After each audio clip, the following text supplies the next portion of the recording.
you can't save anything. And if you can't save anything, you can't invest anything. And if you can't invest anything, you're gonna have to keep working. It's just a constant cycle.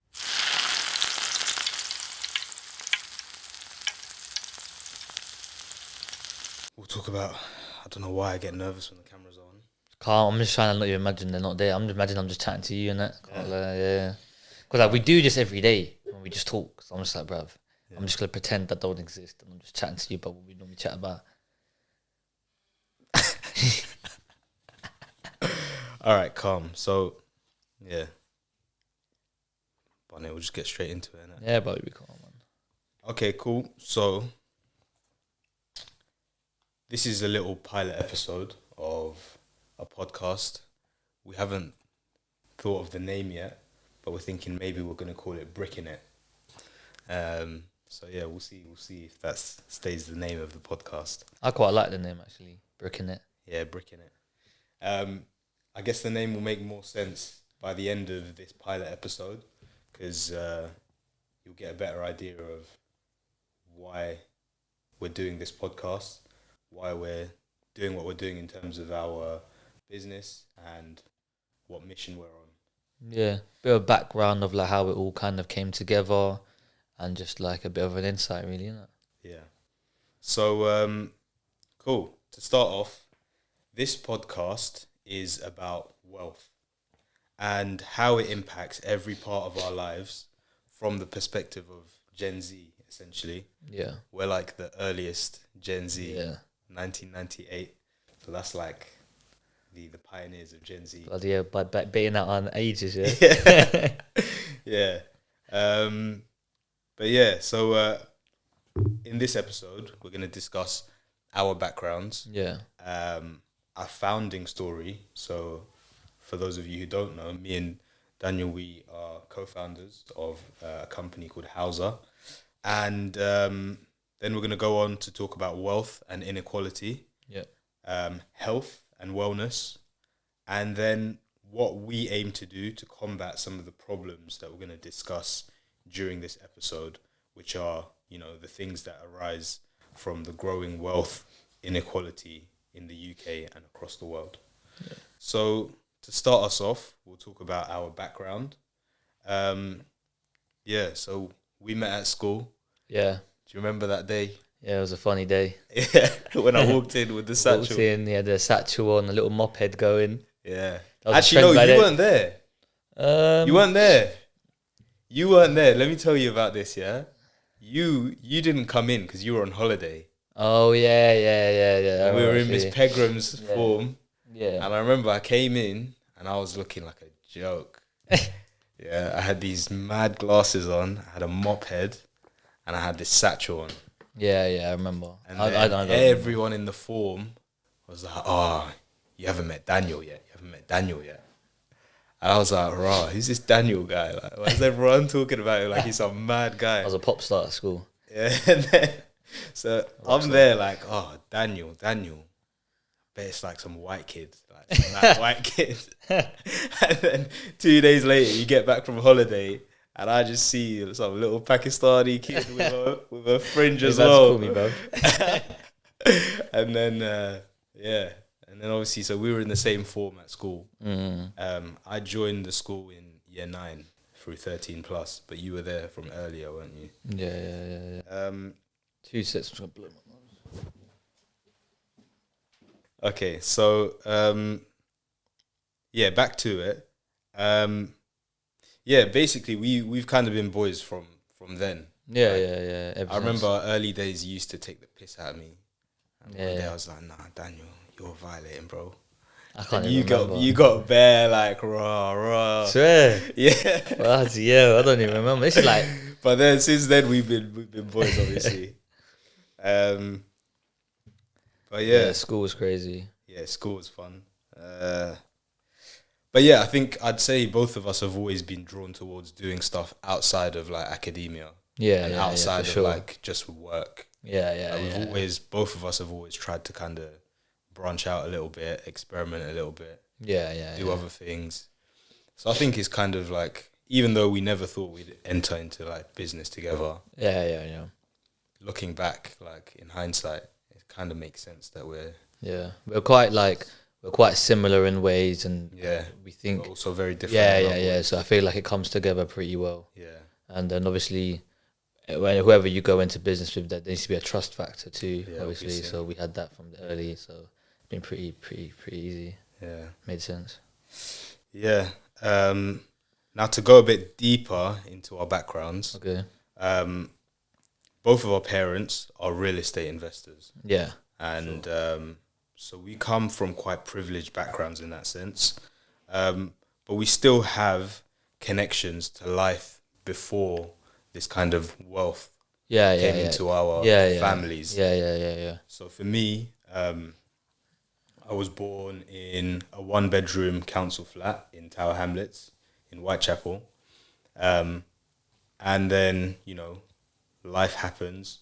My dad, invested in real estate, and we moved to Redbridge when I was like 3 years old. Yeah. And for you? Yeah, similar really. Was born in Walthamstow. My dad was from Pakistan. My mum was born in East London, raised there. Yeah. And so it started like that. Yeah, so similar for me. My dad was an immigrant from Bangladesh as well, and my mum was an East End girl, born and raised. So yeah, like similar backgrounds where we do have that connection to, life in the inner city, I guess. Yeah. And then kind of moving out to these kind of areas that are a bit more like, I guess you could say, Suburbs, and a little bit nicer. Yeah. Not as much crime or anything like that. You know what I mean? Not to say life in the inner doing city. up those ends. Yeah, but we made it out of the hood, innit? But yeah. So by the time we met, both of our families had kind of reaped the benefits of investing in real estate. Yeah, for sure. We met at private school. Yeah. So we actually went to one of the top private schools in the country. Yeah. And so obviously by the time we met, our families had kind of been able to benefit from investing early on. Yeah, for sure. And, we've experienced firsthand how investing in assets and in creating wealth can literally change lives within one generation. Yeah, it's a big factor in both our stories. Yeah, 100%. And so I think it's a big thing for both of us because we have that kind of real life ability to, I guess, see both sides of the story. Yeah. You have family yourself who grew up in, Walthamstow. Yeah, council estates, council estates and all of that kind of stuff. Same way I do, and I still have family who live, in Tower Hamlets. So that reality is still very real for both of us. Yeah. And yet we both see the other side of the reality. Yeah. It's kind of like, we've gone from those council estates to then rubbing shoulders with the so-called elites or whatever. But yeah, enough about us and our backgrounds. To tell you guys a little bit more about our founding story, after graduating from uni, I tried out a few different things. I didn't quite know what I wanted to do. And so I worked in healthcare, I worked in tech, and I worked in finance. So I was at companies like Bloomberg and the NHS. And I was just trying to kind of find my feet, figure out what I was really interested in, and ultimately what I wanted to put my life and energy into. And you graduated from? I went to University of Nottingham. Yeah, I did a finance, accountancy, and management. So that was a ride. And then graduated and went basically straight into the family business. Yeah. So and your family business is obviously property management. Yeah. So like shock surprise. Straight into the real estate, basically. Yeah. And then in June, literally a few months ago, we ended up having a conversation at a coffee shop in the local area. Yeah. Which is, I mean, now looking back, obviously, we didn't think much of it when we first messaged each other, like, yo, let's link up. Yeah. Did not but think now, that obviously, happen. looking back, that was the day when we decided that we're going to co-found Hausa. Yeah, I think it just came together quite like naturally, really. Like, Yeah, it wasn't like, or we were both kind of like doing our own things, and Yeah. then we kind of like realized, like, wait a minute, like Yeah. this could actually we're actually solving issues here. Yeah, That was the aim. we're on the same mission basically. Yeah, there you go. So Yeah, so that's kind of how it came about, and yeah, I think we both realized that, you know, referring to the background that we've just discussed, as well as what we wanted to do in the future, yeah, the missions aligned, and so Hausa became this thing where it's like we both want to make a difference, we want to make an impact, yeah, and we have a very real way of doing that. Yeah. And we can see like there are things that are already in play. The skills that you've picked up in your real estate, experience for the last 4 or 5 years, and there's things that I brought to the table from my experience doing different things for that period as well. And so now we are basically doing everything we can, working yeah, 24/7 round the clock to make sure that we can achieve those goals, which we'll talk about a little bit more later. But for now, I wanted to move on to the topic of wealth and inequality, because this is obviously something that I feel like people are almost constantly thinking about, but at the same time they don't really want to think about it all the time. It's just like, money's just one of those things that it's on people's minds, but people don't want to talk about it. People don't want to. It's like a taboo in a way. It's almost like a taboo, yeah. It's like you don't ask someone how much money they make. Yeah. You don't ask someone, It's an awkward conversation. It's like, like pocket watching. Yeah, You know what I mean? I'm like, why are you so watching my interested in what pocket. I'm doing? Focus on yourself. But I think it's quite obvious that a lot of people are struggling. You wouldn't have like riots in the UK, and you wouldn't have like riots across the world if everyone was, happy with Councils going bankrupt.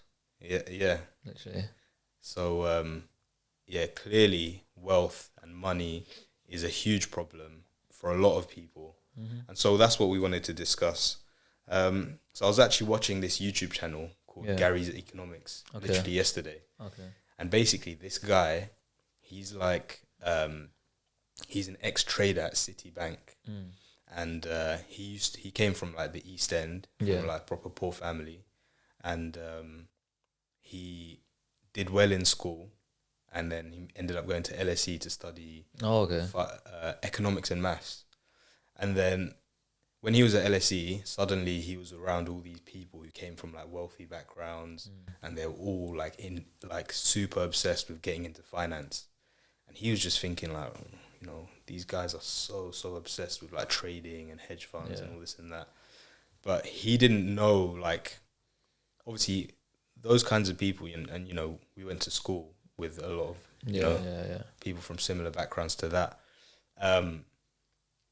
They're like doing so many extracurricular activities from a young age, like learning like clarinet and saxophone and stuff like that, which is like unheard of. Crazy. In a immigrant household or a working class household, you'd never do that kind of stuff. Yeah. So now all of a sudden, this Gary, he's surrounded by people that have been, raised doing all this extracurricular activity, and it's all because when they get to the point of uni, in second year of uni, they want to apply to these internships at banks. And these banks, obviously, when you see a CV, they want to see all this kind of stuff. Yeah, something that makes you stand out. Yeah, but obviously someone from a working class background, they don't have all that kind of stuff. It's different opportunities. That's the big one, isn't it? Yeah. You get access to different opportunities. So he's now saying like, oh yeah, like obviously I was at LSE, I was getting good grades. Yeah. And all of a sudden everyone's getting these internships in second year that I had no clue like what to do, how to compete. Yeah. And then luckily some guy in the year above came up to him one day and he was like, Citibank, they have this thing where they play a card game. And in that card game, the winner of the card game gets an internship in trading at Citi. Oh. So he was like, swear. So he joined that. He basically applied for it. And then he went to play the card game to get the internship. Okay. That was his way of getting in. Of doing that. Oh, okay. So he was saying, apparently when he went, he was lucky because the guy who told him about it taught him the rules of the card game. and everyone else who was there didn't know what the rules were. So they had different rounds. So the first round, he basically smoked everyone.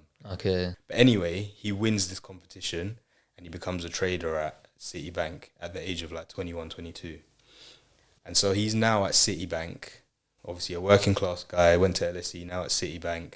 Everyone else, or most people at Citibank, are like these posh twats, basically. Yeah. And he's just talking about the culture there, the kind of people that were crazy. He says now, like, he realized they're all on cocaine, like, all acting mad. And obviously trading especially is like It's pretty intense. Mad intense. And he actually went on to become one of the most successful traders at Citibank and then in the whole world. And he did it by basically betting that society and the whole economy of the world was collapsing. And it was all based off his, research into, obviously general economics. He studied it at uni. But he realized that the wealth gap was growing. Yeah. And there were so many factors that kept on growing it, and that it could only result in one thing, which was societal collapse. And so he kept making these bets.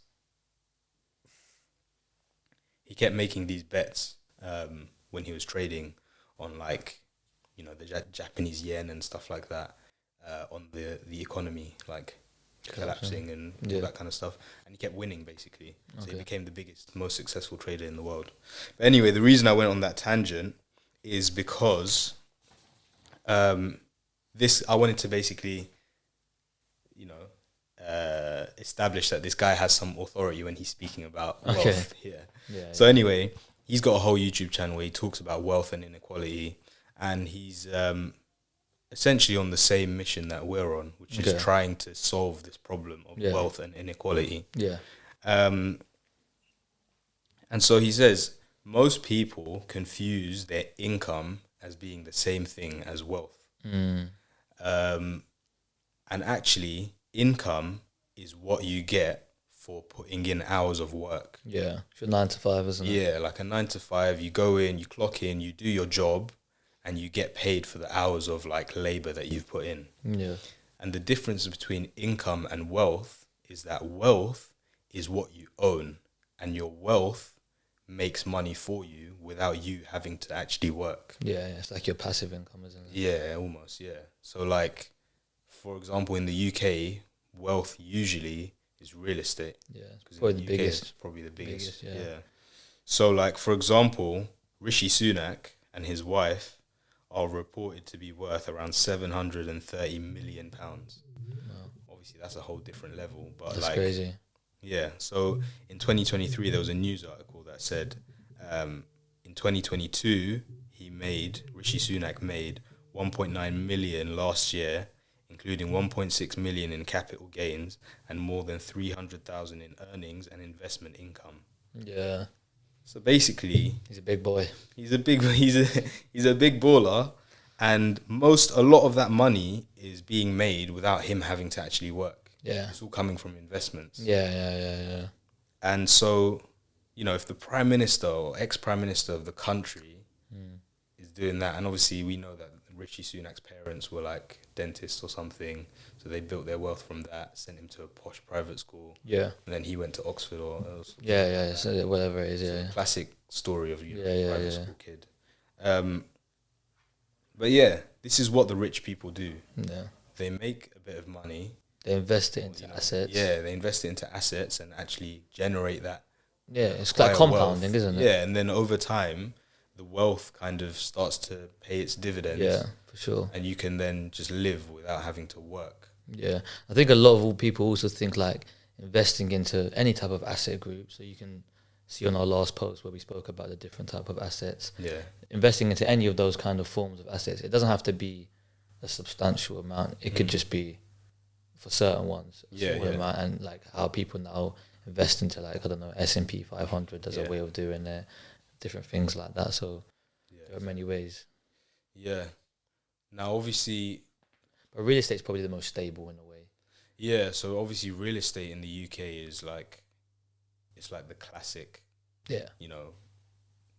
you buy real estate and You invest in bricks and it mortar. will go up basically. Yeah. Obviously, in 2008, the real estate bubble burst. Yeah. But Everything burst then. even then, like, Was it to be looking back honest, at it? Was and- it that much of a?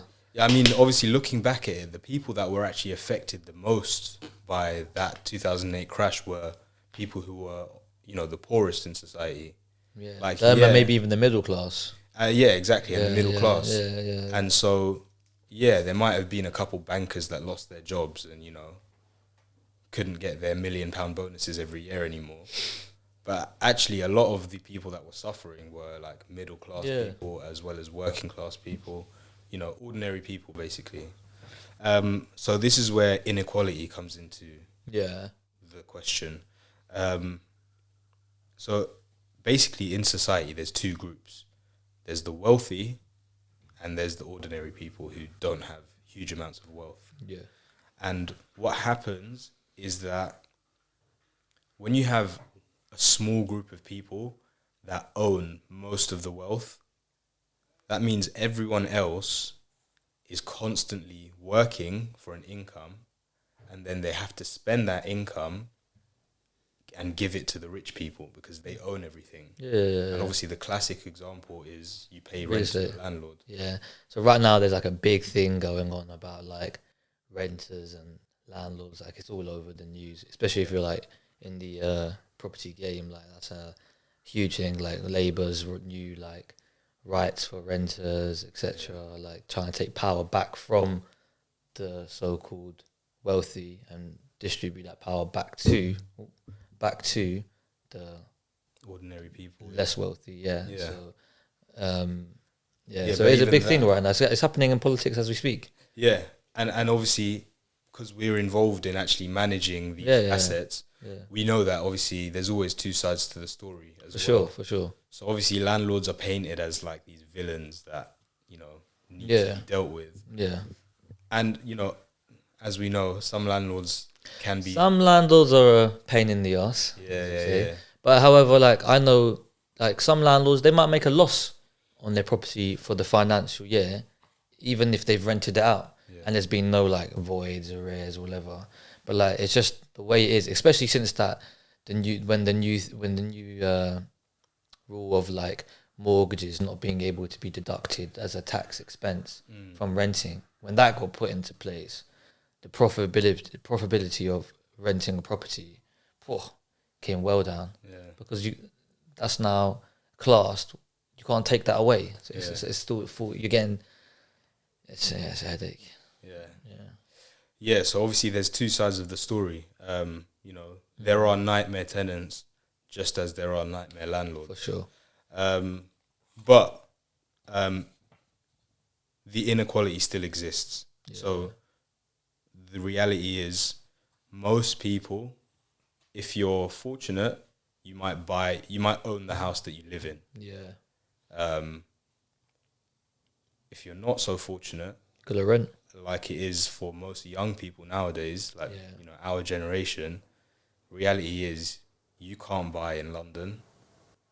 And if struggle you do, to buy in any paying other big crazy city. rates. Yeah, and the thing is, if you buy a house on a huge mortgage, you don't really own it. Like you own that small deposit. It's all debt based, isn't it? But the rest of the mortgage essentially means the bank owns that much of your house. So even then, you don't really own it. Like it's not all yours. Yeah. So essentially, you're paying the bank to live in your house. So obviously, this kind of creates a cycle where ordinary people are constantly paying the wealthy just to live. Just a roof over your head. Yeah, roof over your head. And even for things like food, petrol. Who owns those? Yeah, it's all the big groups. It's all the wealthy people that own, most of the stock or, shares of companies like BP and Tesco and all these, like things that every day you look around your house, you think about the things that you spend money on day to day, and a lot of them are, just everyday things that you have to pay just to live, and a lot of that money goes to the rich, the wealthy. Cool. So essentially, there's this cycle where the gap is just continuing to grow. Where, you know, the bigger it grows, the harder it is to close. Yeah. And the more that ordinary people are just having to work, pay all their money to rich and wealthy people, and the gap just keeps growing. And we also want to talk about health. Yeah. So how does this now, you know, affect your health? Obviously, this lifestyle of even working constantly. Yeah. Some people doing like 2 shifts a day, like 9 to 5, and then like 6 to 11. Yeah. Like when you're working like that, you're not sleeping well, which is detrimental to your health. Yeah. You're not eating well because you're rush. I've got to get here, I've got to get there. You're getting these, like, if I was doing that or whoever was doing it, even when we're busy, like, you might just be like, oh, whatever's convenient and whatever's quick.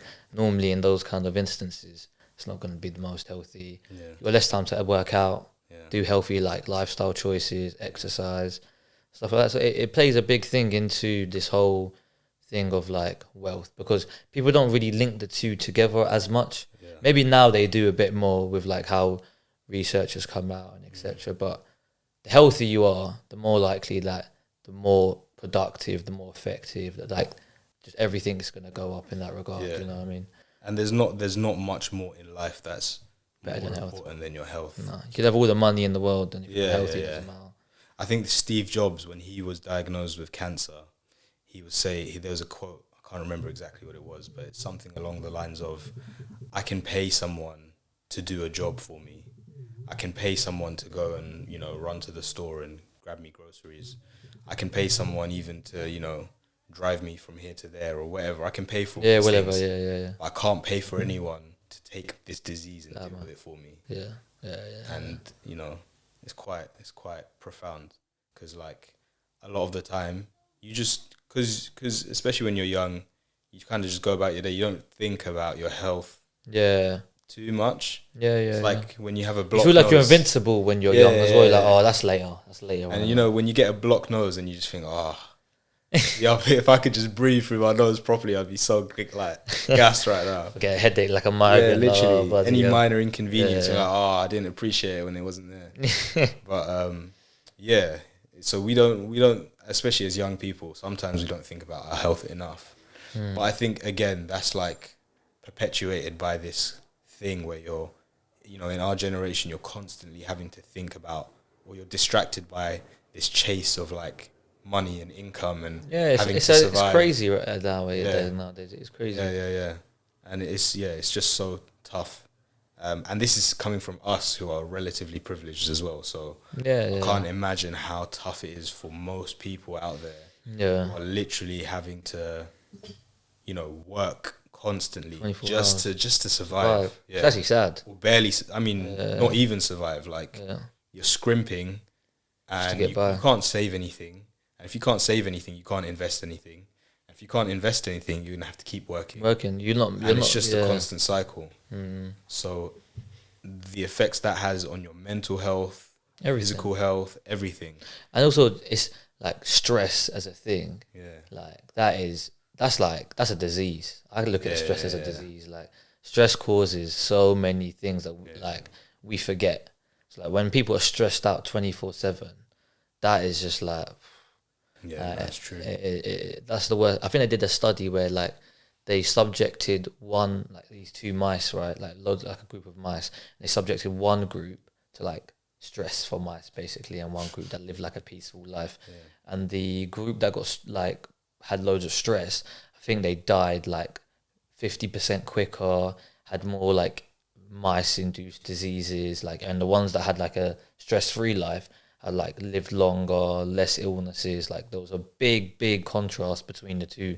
So it just shows like even on like a small scale like that, compare it to humans and the stress we go through just to survive. Like that is great. Imagine if you have like we don't have like kids. Imagine when you have that pressure on top. Like that's ridiculous.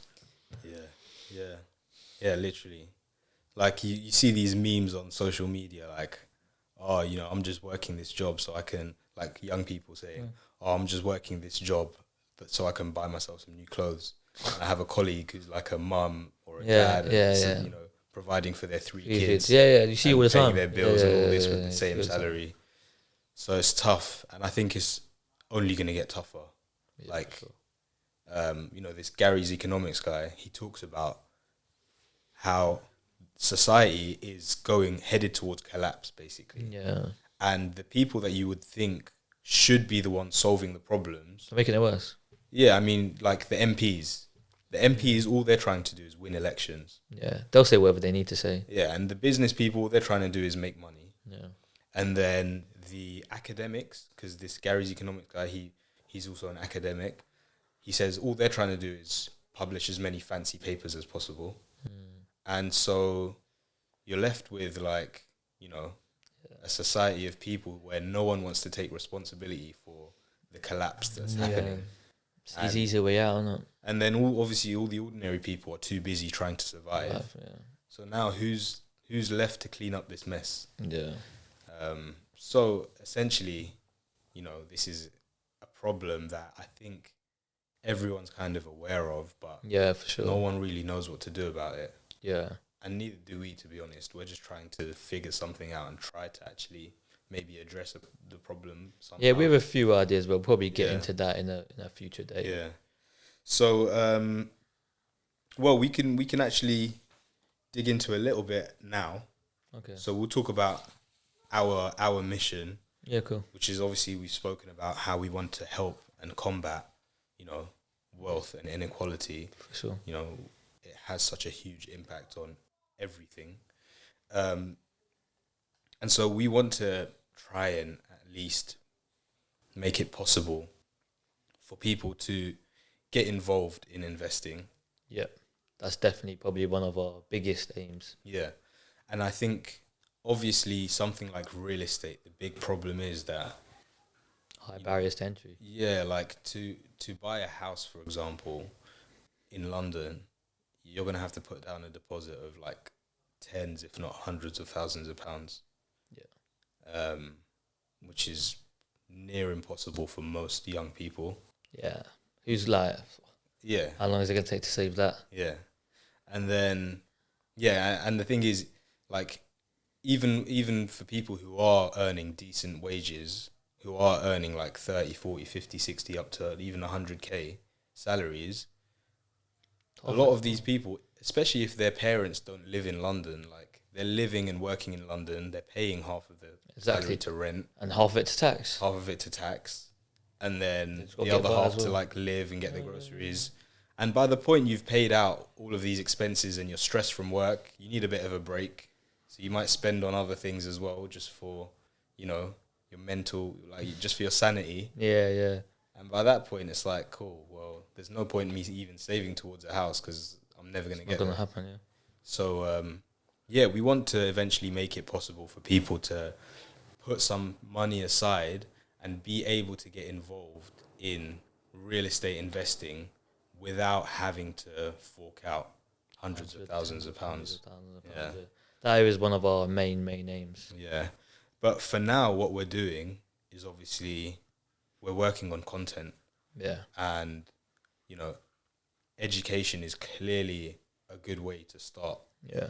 Start letting people know, like, Yeah. there are things that you can do. And Yeah, and you know, like, there's a lot of people out there Identifying. selling courses and stuff. oh, yeah, we're not trying to do it. We're not trying to sell a course. We're not trying to do that. Yeah, I mean, we've both benefited hugely from, you know, investing. Luckily for us, Yeah, we were born into families that yeah. are doing well, a lot better than most. And so, who are we not to, you know, at least try and share some of the knowledge That's all we're trying to do. with, you know, people who aren't as fortunate as Yeah. us. So yeah, I mean, we're creating content. We are creating sources that people can educate themselves about investing on. That's it. So yeah, keep an eye out for some of our content. And obviously, we're new to this game, so Bear with us. bear with us. We might not be as clean and sharp as some others, but yeah, our aim is simple. We want to democratize wealth for people. And to put that in plain simple English, we want to make it possible for everyone and anyone to be able to become wealthy, because that wealth can last generations, Exactly. and you can change your life, your kids' lives, and your grandchildren's lives by taking steps today to, you know, build something that lasts generations. Put the foundations in today. Yeah, and I think one of the common misconceptions about investing is as soon as people hear about investing and finance, they're like, oh, no, this is all, like, too much. Like, Yeah, it's not that complicated. it's too technical, or it's too, like, you know, it's only for rich people. Like, investing is only for rich people. Yeah. You don't get rich by just not getting involved, you know? Yeah. So it's very rare, especially nowadays, to just get rich from working. Investing isn't for the rich. Investing is just for anyone that can get involved. Things. Investing is for everyone. Yeah. But I think because as soon as you hear something like a buzzword like investing or like finance or like markets and stuff like that, immediately people tend to like switch off because they're like, just looks complicated. This is for like super smart people or like super rich people. This is not for me, and therefore I'm just not gonna engage with it. So our mission is to basically make it engage, change that mindset. Yeah. And basically change, you know, the way people think about investing, and hopefully at some point go from educating to actually creating something that allows people to take action and to invest. So keep your eyes peeled. And, perfect. I think that'll probably be it. Yeah. Cool. Well, first podcast of BRICKIN. Yeah, BRICKIN. I mean, that's the name today, right now. Yeah. We might wake up tomorrow and be like, change it to something else. What the hell was that? Name was that? I quite like it, BRICKIN. So let's see if it can stay. Yeah, I mean the whole, you know, artistic thing behind it is we're bricking it about societal collapse, but also you're gonna bug out, bro. Like, but also bricks because of real estate. So jeez, a bit of a double entendre. You know what I mean? Yeah, perfect. But cool. That's it. That's our pilot episode, I guess you could say. Yeah. But really and truly, we're just trying to experiment with content right now. We do believe that content is an amazing opportunity. It's a way for us to reach people that we wouldn't otherwise reach, and to have an impact that we otherwise wouldn't be able to have. Yeah, for sure. Yeah. Cool. Sums it up. Well, that's the end of. Yeah. We'll catch you on the next one, hopefully. Yeah. I'll see you a lot later. Cool. Safe. Pound it. Come. Oh, I've got like 4 missed calls from Yaya at the same time.